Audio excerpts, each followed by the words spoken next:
पर्यावरण सुधारो આપણે તપીએ છીએ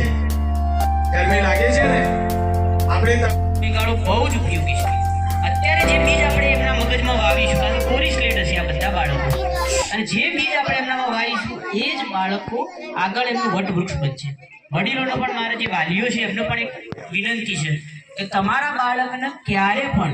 સ્કૂલમાં ના જાય એવું ના બનવું જોઈએ એની 100% હાજરી રહે ખાસ કરીને બહેનો દીકરીઓને અમુક સમય થાય પછી એમને ભણાવતા નથી આપણે તો કમસે કમ બાળક 10મા ધોરણથી વધુ શિક્ષણ લે એ ખાસ આપણે ચિંતા કરી કારણ કે આજે 10મા ધોરણથી ઓછું શિક્ષણ કોઈ કામનું નથી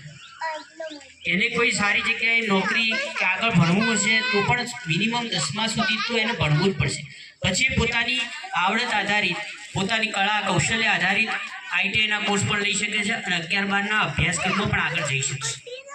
તો બાળક ખાસ વાલીઓને વિનંતી છે કે બહેનોને ભણાવજો એમના ઘરકામ માટે નાના ભાઈઓને રાખવા માટે આ બધા ઘણા કારણો છે જેના લીધે દીકરીઓનો ડ્રોપ આઉટ રેશિયો વધારે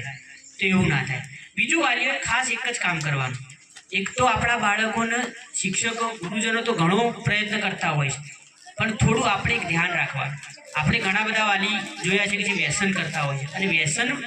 કરે છે પોતે અને વ્યસન જે વસ્તુનું કરે છે ને એ વસ્તુ લેવા માટે પણ વાલીઓ પોતાના બાળકોને મોકલતા હોય છે આટલું બસ આપણે ચિંતા કરીએ આપણે વ્યસન કરીએ કંઈ વાંધો નહીં કારણ કે એકદમ તમે બંધ કરી શકવાના નથી પણ કમસે કમ આપણા બાળકને અથવા તો નાના કોઈ પણ બાળકને એ વસ્તુ લેવા માટે નહીં મોકલવાના અને જે વ્યસન કરીએ આપણા બાળકની સામે નહીં કરવાનું કારણ કે આપણે આપણા બાળકનું ભવિષ્ય બનાવવાનું આપણા અંદર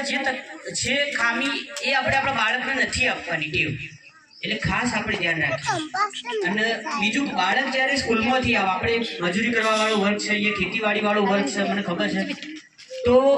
બીજું આપણે કશું ના કરી શકીએ એમના પાછળ એમને ભણાવી ના શકીએ તો કંઈ નહીં પણ ઘરે આવે બાળક એટલે એને પ્રેમથી હાથ મૂકી પૂછવાનું બેટા આજે જે સ્કૂલમાં શું કર્યું આટલું ખાલી પૂછવાની ટેવ રાખીએ તો એની સાથેનો આપણો આત્મીય સંબંધ બનશે અને જે શિક્ષકો જે ગુરુજનો મહેનત કરી રહ્યા છે એ મહેનતનું ગુરુજનોને પણ ફળ દેખાશે એમની મહેનત પણ ઉગી નીકળશે માટે ખાસ આજના પ્રસંગે હું તમામ બાળકોને ભગવાનને પ્રાર્થના કરું છું કે ખૂબ સારો અભ્યાસ કરે આગળ વધે પ્રગતિ કરે અને સાથે સાથે ગામનું અને પોતાના પરિવારનું નામ રોશન કરે અસ્તુ ખૂબ સરસ સાહેબશ્રી આપણે ટૂંકમાં પણ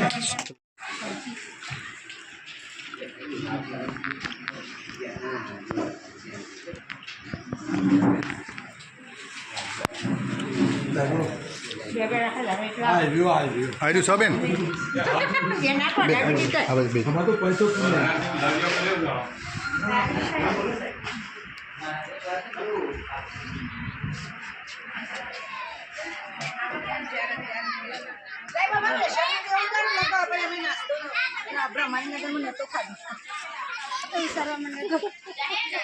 તમે